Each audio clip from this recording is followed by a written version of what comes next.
నమస్తే. శ్రీ మాత్రే నమః. శ్రీ గురుభ్యో నమః. మనకి గ్రహాలలో మార్పులు అనేది ప్రతిసారి చెప్పుకుంటున్నాం కదా! అయితే ఇప్పుడు షడష్టక యోగము అనేది ఏర్పడబోతోంది. ఈ షడష్టక యోగము దేనికి, ఎవరి వల్ల ఏర్పడుతుంది అంటే గనక రాహు, కుజుల యొక్క సంయోగం వల్ల ఈ షడష్టకం ఏర్పడుతోంది. అయితే ఈ జ్యోతిష శాస్త్రంలో ఈ సంయోగానికి, ప్రత్యేకంగా రాహు, కుజుల యొక్క సంయోగానికి విశేషమైన ప్రతికూల ఫలితాలు కనబడబోతున్నాయి. అయితే అవి చాలా శక్తివంతంగాను, ప్రతికూలతలను కలిగించేటట్టుగాను ఈ సమయంలో ఏర్పడబోతున్నాయి. అయితే ఈ ఫలితాలు అంటే దేశం మీద, వ్యక్తుల మీద కూడా ఈ ప్రభావాన్ని ఎక్కువగా చూపిస్తోంది. అయితే వీరిద్దరి యొక్క, అంటే రాహు, కుజుడు యొక్క ఈ సంయోగం వల్ల, అంటే 6వ స్థానము, 8వ స్థానము, షట్ అంటే 6వ స్థానము, అష్ట అంటే 8వ స్థానము. ఈ షడష్టక యోగము వ్యక్తిగత జీవితానికే కాకుండా మన దేశ కాలమాన పరిస్థితులు, ఆర్థిక, రాజకీయ, న్యాయ వ్యవస్థలు, ఈ వాతావరణము, ఇలా ప్రతి ఒక్క అంశం మీద కూడా వీటి యొక్క ప్రభావము పడబోతోంది. అయితే మనం ఇందాక చెప్పినట్టు షట్ అంటే 6, అష్ట అంటే 8, షడ్ అష్టక యోగము అని, యోగం అంటే కలగడం అన్నమాట. అయితే ఈ సంయోగము ఎలా ఏర్పడుతుంది అంటే కనుక శత్రుత్వ సంబంధంగా ఏర్పడుతుంది. అంటే ప్రతి వ్యక్తులు ఒకరికొకళ్ళు శత్రువులుగా మారిపోయేటట్టు, దేశం శత్రువులుగా ఆల్రెడీ మనకి సూచనలు కనబడుతున్నాయి అన్నమాట. దేశము శత్రుత్వంగా మారడము, మనుషుల మధ్య శత్రుత్వం పెరగడము, ఇలాగా ఈ రాహు, కుజులు ఇద్దరు కూడా అగ్నితత్వ కారకాలు కాబట్టి ప్రజలలో ఇటువంటి విధ్వంసానికి దారితీసే పరిస్థితులను ఏర్పరుస్తున్నారు. అయితే ఈ అంగారకుడు, అంటే కుజుడు మరియు రాహువు ఇద్దరు అగ్ని స్వభావము, అగ్ని అంటే ఫైర్ అనమాట. ప్రతి వ్యక్తిలోనూ ఫైరు, వాతావరణంలోనూ ఫైరు, ఇలా దేశం మధ్య ఫైరు, ఎక్కడ చూస్తే అక్కడే ఫైర్ అనమాట. అయితే వీళ్ళు ఈ ఇద్దరు కలిస్తే, అసలు ఒక ఫైర్ అంటేనే ఇంకా చెప్పక్కర్లేదు, అలాంటిది 2 అగ్నులు కలుస్తున్నాయి అంటే కనుక ఇంకా ఎలా ఉంటుందనేది మనం ఊహించుకోవచ్చు. తీవ్రమైన ఉత్కంఠతలు ఏర్పడ్డము, అశాంతి, మానసిక ఉద్రిక్తలు, మనిషికి మధ్య కొట్టుకుని చంపేద్దామన్నంత కసి, కోపము ఏర్పడతాయి. అయితే వీటికన్నా ముందు మనం ఒక చిన్న విశేషం చెప్పుకోవాలి. ఏంటంటే అసలు ఈ రాహువు యొక్క, కుజు యొక్క గుణగుణాలు ఏమిటి, వాళ్ళు ఎలా ఉంటారు అంటే కనుక, ఈ రాహు, కుజులు ఇద్దరు విడివిడిగా అగ్ని సంబంధము. అయితే వాళ్ళిద్దరూ కలిసినప్పుడు ఎలా ఉంటుందంటే, ఒక వ్యక్తి గురించి, దేశం గురించి తర్వాత చెప్పుకుందాం. ముందు ఒక వ్యక్తిలో ఎలా ఉంటాయి అంటే కనుక అధిక శక్తి, మోస్ట్ పవర్ఫుల్ గా ఉంటారు. దీంతో పాటు ఉద్రేకము, ధైర్యము, సాహసము, అంటే ఏ పని చేయడానికైనా వెనుకాడని తత్వము, ఇలాంటివన్నీ వీళ్ళిద్దరూ కలిసినప్పుడు ఉంటాయి. అయితే ఇవి కూడా వ్యక్తి నుంచి వ్యక్తికి తేడా ఉంటుంది. అందరూ అలా కోపంతో రగిలిపోరు. వాళ్ళ యొక్క జన్మ స్థానాన్ని బట్టి వీళ్ళిద్దరూ ఉన్న ఈ జన్మ చక్రంలో మిగతా రాశుల గ్రహాల యొక్క ఫలితాన్ని బట్టి కూడా వీళ్ళు, అంటే ఒకళ్ళు ఫైర్ అయితే ఇంకొకళ్ళు నీళ్లు ఆర్పేసేటట్టుగా, అలా ప్రతి ఒక్క వ్యక్తి యొక్క జీవితాల్లో, వారి యొక్క జాతకంలో వీళ్ళ ప్రభావము ఉండబోతోంది. అయితే మామూలుగా చెప్పుకోవాలి అంటే కనుక, ఈ వీరి యొక్క రాహు అనగానే అందరూ భయపడిపోతుంటారు. రాహు ఏంటి ఏంటి ఏదన్నా ఇబ్బందులు కలిగిస్తాడా అంటే, రాహు కూడా చాలా చక్కని గ్రహమే. అయితే ఏంటంటే చాలా శక్తివంతమైనది. ఎవరికైతే రాహు ప్రభావం ఎక్కువ ఉంటుందో వాళ్ళల్లో గొప్ప ఆశయాలు ఉంటాయి, మంచి చేసే ఆశయాలు ఉంటాయి, తరువాత లక్ష్యాలు సాధించాలి అనే తపన, కోరిక ఉంటుంది.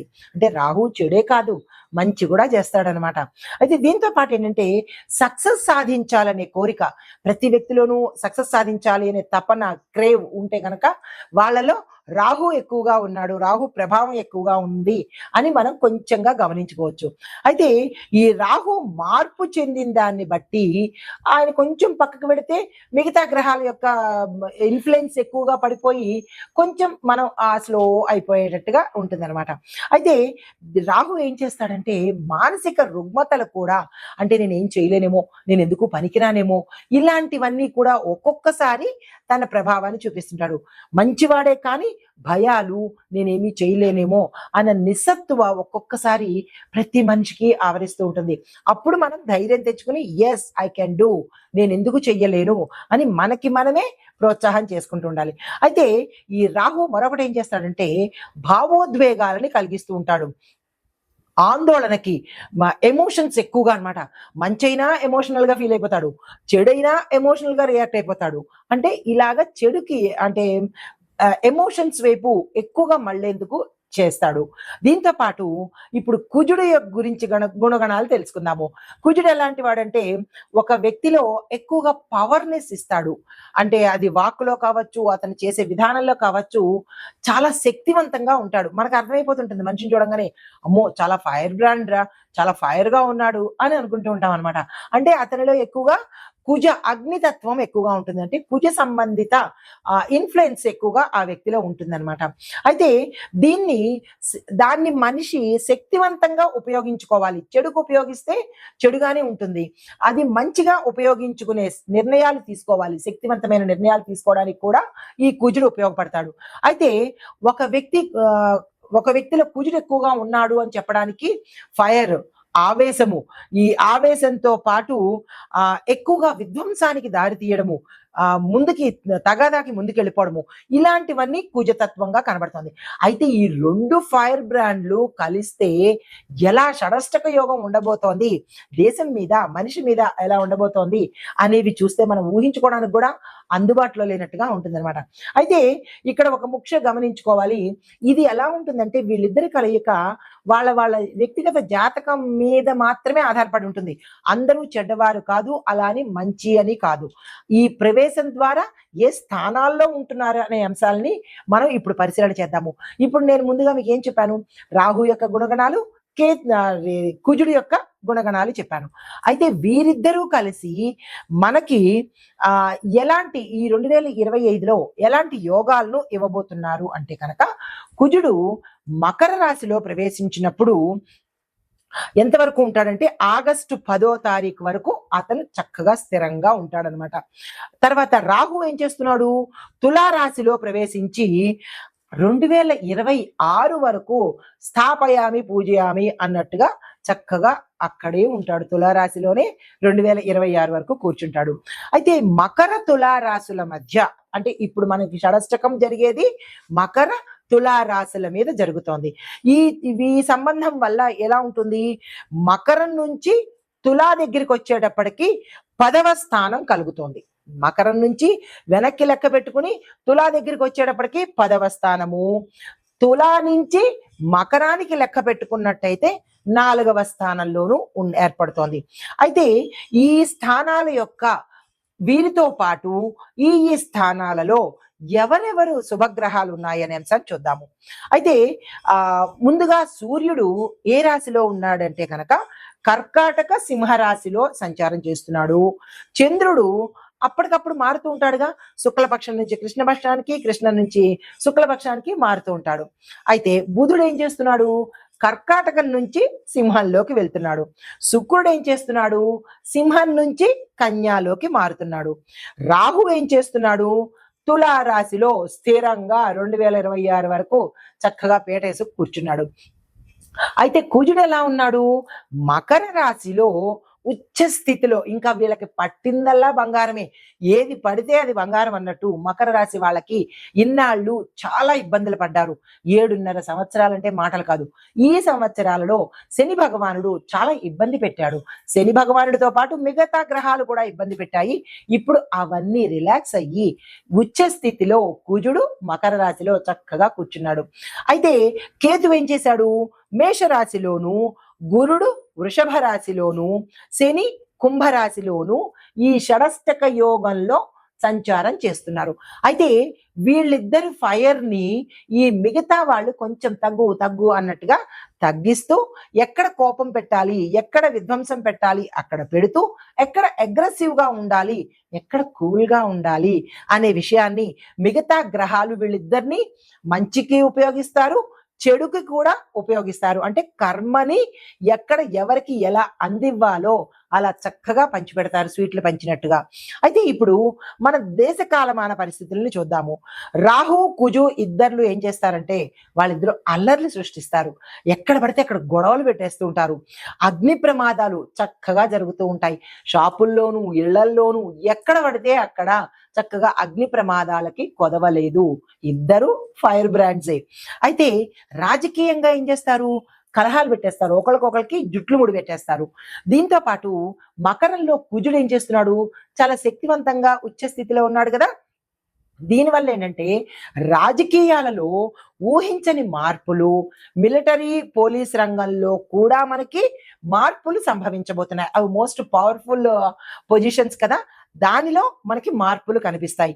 అయితే ప్రజల్లో దగ్గరికి వచ్చేటప్పటికి ఎలా ఉంటుందంట, తీవ్రమైన అసంతృప్తి, డిస్సాటిస్ఫాక్షన్, దీంతో పాటు తిరుగుబాటు చేసేద్దాం, కొట్టేసుకుందాం, ఎవరైనా రామా అని అంటే చాలు ఓ తిరగబడిపోవడమే, ఇంకోటి ఏదైనా అయ్యో బాబు ఏమిటి అని అంటే చాలు ఓ ఫైర్ అయిపోవడము, వాళ్ళని కొట్టేయడము, తిట్టేయడము, ఇట్లాంటి అలజడులు ఊరికూరికినే కారణాలు లేకుండానే తిట్టేయడం, కొట్టేయడము, ఇలాంటి విధ్వంసాలకు ఎక్కువగా పెడుతూ ఉంటారు.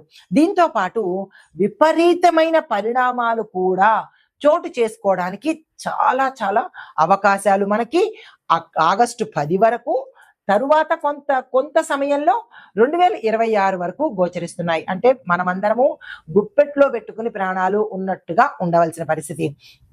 ఇక తరువాత ఆర్థిక పరిస్థితి చూసుకున్నట్టయితే ఎలా ఉంటుంది, రాహు వల్ల మార్కెట్లో అంచనాలు తప్పిపోతాయి. మనం ఏదో బ్రహ్మాండంగా ఉంటుంది అనుకునేది తుస్సుమని తగ్గిపోతూ ఉంటుంది.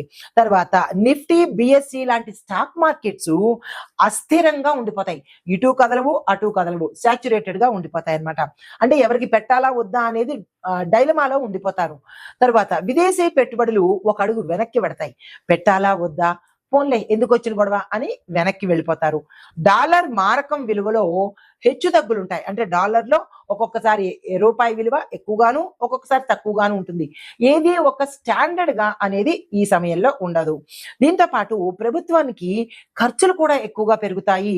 సంక్షేమ పథకాలు ఏవైతే చకచకా ప్రవేశపెట్టారో ఆ చకచకా ప్రవేశపెట్టింది ప్రజలు ఊరుకుంటారా, ఒత్తిడి తీసుకొస్తారు. అప్పుడు ఇది చెప్పారు, అప్పుడు ఇది చెప్పారు, ఇప్పుడు ఇది చెప్పారు, ఎందుకు చేయడం లేదు అని ప్రెషర్ ఎక్కువగా ఉండబోతోంది. అయితే న్యాయ రక్షణ వ్యవస్థ మీద ఎలాంటి ప్రభావం చూపిస్తుంది అంటే కనుక, ఉగ్రవాదము, సరిహద్దుల మధ్య ఉద్రిక్తలు ఆల్రెడీ స్టార్ట్ అయిపోయింది. ఆ షాడో మనకి చక్కగా కనిపించేసింది. జ్యోతిష్యము ఏదో ఆషామాషి కాదు, ఇది ముందు జరగబోయేవి చక్కగా మనకి పంచాంగంలో చెప్తూ ఉంటుంది. మనమే దాన్ని పట్టించుకోం కానీ ప్రతిదీ ఎప్పటికప్పుడు ఇలా ఉండండర్రా అని మనకి హెచ్చరిస్తూనే ఉంటుంది. అయితే అంతర్గతంగా భద్రతా సమస్యలు కూడా సంభవించే అవకాశం కనబడుతోంది. అయితే జైళ్లలో ఉన్న వాళ్లకు అశాంతి, అలజడి, పోలీసు ప్రజల మధ్య తగాదాలు, కోట్లాట్లు, ఘర్షణలు జరిగే అవకాశాలు చాలా ఎక్కువగా కనబడుతున్నాయి. దీంతో పాటు న్యాయ వ్యవస్థ మీద రాజకీయ ప్రెషర్ ఎక్కువగా పడిపోతుంటుంది. ఏమిటి అలాంటి తీర్పులు ఇవ్వకండి, ఇలాంటి తీర్పులు ఇవ్వకండి అని ఈ అడ్వకేట్స్కి కానీ న్యాయ వ్యవస్థకు కానీ వాళ్ళ నిర్ణయాలు కాకుండా ప్రభుత్వం ఇచ్చిన నిర్ణయాలు, ప్రభుత్వం ఇచ్చిన తీర్పులే చెప్పవలసిన పరిస్థితి ఏర్పడుతుంది. అయితే వ్యవసాయ రంగంలో చూసుకున్నట్టయితే ఎలా ఉండబోతోంది అంటే కనుక, వర్షాలు చాలా తక్కువగా పడతాయి. దీంతో పాటు రాహు వాతావరణాన్ని వేడిగా తయారు చేస్తాడు. ఎక్కడికక్కడ ఫైర్, వేడి వేడి వేడి, ఎవరు చూసినా వేడితో చచ్చిపోయే అవకాశాలు కూడా చాలా ఎక్కువగా కనబడుతుంది. ఆ వేడి తట్టుకోలేక, అవును ఓ పక్క చెట్లు చెక్క నరికేసుకుంటూ ఈ కాంక్రీట్ ఇళ్ళు చేసేస్తూ ఉంటే ఎక్కడ చల్లదనం వస్తుంది? అంటే మనం కూర్చున్న చెట్టుని మనమే చక్కగా నరుక్కుంటా వెళ్ళిపోతున్నాము. మరి దాని పర్యవసానం కూడా చక్కగా అనుభవించాల్సిందే కదా. అయితే పంటల మీద పురుగుల ప్రభావం చాలా ఎక్కువగా పడుతుంది. ఉత్పత్తుల్లో నష్టము, రైతు గొల్లో మరి ఏడ్చే అవకాశాలే ఎక్కువగా కనపడుతున్నాయి. రైతు ఎప్పుడైతే ఏడ్చాడో మనిషికి తిండి ఉండదు. మనం కాస్త సిమెంట్ నోట్లో వేసుకోవడం, ఆకలేసినప్పుడల్లా ఈ రద్దు ఉంటుంది కదా గులకరాళ్ళు ఇల్లు కట్టేందుకు, అవి కాస్త నోట్లో నీళ్లు పోసుకోవడము, నీళ్లు దొరకకపోతే మనమే శుభ్రంగా నములుతూ చేసుకోవాల్సిన పరిస్థితి, అంత దుస్థితికి వెళ్ళిపోయే అవకాశము మనమే తెచ్చుకున్నాము. తర్వాత రైతులు ఆందోళన విపరీతంగా చేస్తారు. మరి ఏం చేస్తారు? పంటలు లేవు, వాళ్ళకి తిండి ఉండదు, వాళ్ళకి తిండి లేకపోతే మనకి తిండి పెట్టరు, మరి తప్పదు, అనుభవించాల్సిందే. తర్వాత సబ్సిడీలు ఆలస్యంగా వస్తాయి. అసలు ఉంటే కదా మనకి రావడానికి. సబ్సిడీలు కూడా ఏమవుతాయి, సమయానికి ప్రజలకి అందివ్వలేని పరిస్థితి. వ్యవసాయ ఉత్పత్తుల్లో ధరల్లో మార్పు. ఇంత కష్టపడి రైతు పండిస్తే కనుక అది రూపాయికి ఇస్తావా 10 పైసలకి ఇస్తావా అని బేరసారాలు చేసుకుని రైతుకి పండించిన కష్టాన్ని కూడా ఇవ్వలేని దుస్థితిలోకి వెళ్ళిపోయే అవకాశం ఉంది. అయితే వాణిజ్యపరంగా చూసుకుంటే ఎలాంటి ఘోరాలు ఉన్నాయంటే ఎగుమతి దిగుమతుల్లో విపరీతమైన మార్పులు వస్తాయి. దీంతో పాటు షిప్పింగ్, విమానంలో సరుకులు రవాణా చేసేలో అంతరాయం వచ్చేస్తుంది. షిప్స్ మీద అంటే ఓడల్లో మన సరుకులు పంపించలేము, విమానాల్లో సరుకులు పంపించలేము. ఇలాంటి పరిస్థితుల్లో తీవ్రమైన అంతరాయాలు ఏర్పడతాయి. తరువాత వాణిజ్య ఒప్పందాల్లో ఇంటర్నేషనల్ గా అంటే ఫారెన్ వాళ్ళు మనకి విదేశీయులు అంతర్జాతీయంగా ప్రెషర్ పెడతారు. మీరు అనుకున్న సమయానికి మాకు సరుకు ఇస్తా అన్నారు, ఇవ్వలేదు, కాబట్టి మేము డబ్బులు ఆపేస్తున్నాము. ఇలా ఎవరికి తోచినట్టు వారు ఒత్తిడి తీసుకొచ్చే అవకాశం చాలా ఎక్కువగా గోచరిస్తోంది. అయితే నూతన పెట్టుబడులకు మార్గాలు చాలా తక్కువగా ఉంటాయి. అసలు డబ్బు అంటూ ఉంటే కదా పెట్టుబడులు పెట్టుకోవడానికి, ఎవరి దగ్గర డబ్బులు లేవు. ఇలాంటి ఉత్కంఠమైన పరిస్థితుల్లో మనము 26 వరకు ఉండబోతున్నాము. అయితే పెద్ద పెద్ద సంస్థలు విలీనమైపోతాయి, అంటే రెండు కలిసిపోతాయి అన్నమాట. ఒక్కళ్ళుగా మెయింటైన్ చేయలేక అన్ని సంస్థలు ఒక్కళ్ళుగా భరించవలసిన పరిస్థితి ఏర్పడుతుంది. అంటే వాళ్ళు సమ్మెలు చేసే అవకాశం కూడా గోచరిస్తోంది. ఇంకా వాతావరణ పరిస్థితులు చూసుకున్నట్టయితే కనుక రాహు కుజుల సంయోగ కాలంలో గాలివానలు, ఉత్తి గాలే ఉంటుంది తప్ప వాన అనేది తక్కువగా కనబడుతుంటుంది. వడగళ్ల వానలు కనబడుతుంటాయి. దీంతో పాటు పొల్యూషన్ కూడా చాలా ఎక్కువగా ఉంటుంది. ఒక్కొక్క మనిషికి 3 కార్లు 4 బళ్ళు, మరి పొల్యూషన్ కాక ఏముంటుంది? అది మనం తప్పదు, అనుభవించాల్సిందే. భూకంపాలు వస్తాయి, చక్కగా అనుభవిద్దాము. అగ్నిపర్వతాలు పేలిపోయి మళ్ళా ఉద్రిక్త పరిస్థితి వచ్చే అవకాశం కనబడుతోంది. హ్యాపీగా వార్తల్లో విందాము. దీంతో పాటు ఉష్ణోగ్రతలు కూడా అసహజంగా పెరిగిపోతుంటాయి. కాసేపు ఎండ, మరుక్షణంలోనే మళ్ళా నీడ వచ్చేసేయటము. ఇలా స్టెబిలిటీ లేకుండా మన ఉష్ణోగ్రతలు ఉంటాయి. క్లైమేటు ఏ సమయానికి ఎలా ఉంటుందో చెప్పలేని పరిస్థితి కనబడుతోంది. అయితే ఇంకా సామాజిక పరిస్థితి చూసుకున్నట్టయితే కనుక కులానికి మతానికి సంబంధించిన చిచ్చులు, గొడవలు, ఇక మనకి అది కామనే, తెలిసిందే. ఇంకా కొట్టుకు చచ్చిపోవడాలు ఇవన్నీ జరుగుతూ ఉంటాయి. సోషల్ మీడియా వాళ్ళకి మాత్రము మంచి ఫుడ్ అన్నమాట. ఏంటంటే వాళ్ళ ద్వారా ఈ భద్రత పుట్టించే చర్యలు, ఇంకా ఒకటి అక్కడ ఇలా అయింది, ఇక్కడ ఎలా అయింది, తెలిసిందే కదా మనకి. ఇంకా అలా జరుగుతూ ఉంటాయి. తరువాత యూత్ దగ్గరికి వచ్చేటప్పటికి ఉద్యోగాలు ఉండవు, అసంతృప్తి ఉంటుంది. నిరుద్యోగ సమస్యలు విపరీతంగా పెరిగిపోతుంటాయి. దీంతో పాటు ఏమవుతుంది, విద్యా వ్యవస్థ మీద వ్యతిరేకత ఎక్కువగా పెరిగి నూతన విధానాల మీద ప్రతిఘటన వస్తుంది. ఎప్పుడైతే ఈ విధానాలు మనకి చూపించారో అవి ప్రజలకు నచ్చక తిరుగుబాట్లు మొదలవుతాయి. కుటుంబంలో చూసుకున్నట్టయితే కనుక విడాకులు ఒకళ్ళొకళ్ళు పొడుచు చచ్చిపోవడాలు, కుటుంబం మొత్తం తెల్లారేపాటికి అందరూ డెడ్ బాడీస్ అయిపోతుంటారు. ఎందుకు? కుటుంబంలో కూడా గొడవలు వచ్చేస్తుంటాయి. ఒకళ్ళకొకళ్ళకు పడక, ఒకళ్ళకొకళ్ళకి నచ్చక, ఒకళ్ళనొకళ్ళు పొడిచేసుకోవడం, చంపేసుకోవడము, ఇలా కుటుంబాలు కూడా భయభ్రాంతులతో బీతిల్లిపోయి తెల్లారేపాటికి ఎవరుంటారో తెలియదు, ఎవరు పోతారో తెలియదు. ఇట్లాంటి ఉద్రిక్తమైన వాతావరణాలు మనము 2026 వరకు అనుభవించవలసిందే.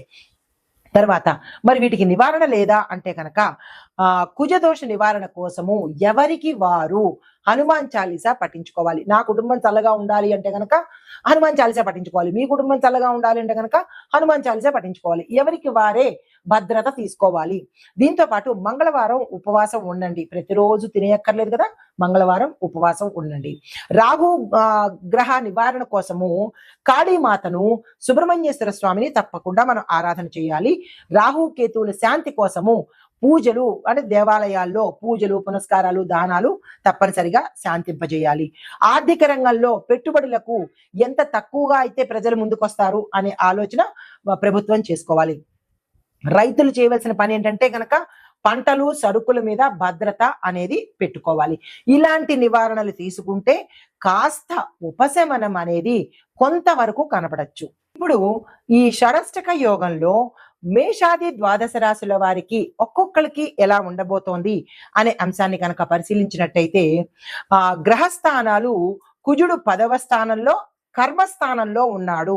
ఎవరైతే చెడు చేస్తారో దాన్ని అనుభవింపచేసే స్థానంలో కుజుడు చక్కగా కూర్చున్నాడు. రాహు 7వ స్థానంలో కూర్చున్నాడు. 7వ స్థానం ఏ స్థానము? సప్తమ భావనము, అంటే భార్యాభర్తల మధ్య విభేదాలు, కుటుంబంలో అల్లకల్లోల స్థానము సప్తమ స్థానము. ఇద్దరు మంచి మంచి స్థానాలు ఎంచుకున్నారు, చక్కగా అక్కడే కూర్చున్నారు. వీటి యొక్క ప్రభావం ఎలా ఉండబోతోంది? ఉద్యోగ రంగంలో ఊహించని మార్పులు కనబడతాయి. పై అధికారులతో ఇంకా తగాదాలు, విభేదాలు మొదలవుతున్నాయి.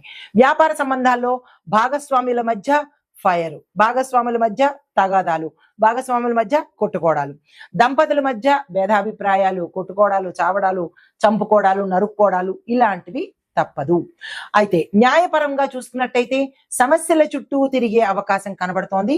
ఇక వాహనాల మీద కనుక చూసుకున్నట్టయితే ఎక్కువగా వాహన ప్రమాదాలు, వాహనాలు కాలిపోవడము, వాహనాలు పేలిపోవడము ఇలాంటివి తరచూ ఎక్కువగా జరిగే అవకాశం కనబడుతోంది. మీరు వాహనాల మీద వెళ్ళేటప్పుడు కార్లలో కావచ్చు, స్కూటర్ల మీద కావచ్చు, ఏదైనా దేని మీదైనా సరే వెళ్ళినట్టయితే కనుక జాగ్రత్తలు తీసుకుని మీ ఇంటి దైవాన్ని స్మరించుకుని వెళ్ళినట్టయితే కొంత ఉపశమనం కలుగుతుంది. అయితే దీనికి చెప్పదగిన సూచనలు ఏంటంటే, క్రోధము, హడావిడి పనికిరాదు, కోపం తగ్గించుకోండి, నిదానం పెంచుకోండి, సమయస్ఫూర్తిగా స్పందించేటట్టు, అవతల వాడు అరిస్తే మీరు కామ్గా ఊరుకుండిపోండి కానీ రెచ్చిపోయే ప్రయత్నం చేసుకోకండి. శాంతి వహించే ప్రయత్నం చేసినట్టయితే కనుక కొంత కుటుంబం శాంతిగా ఉంటుంది.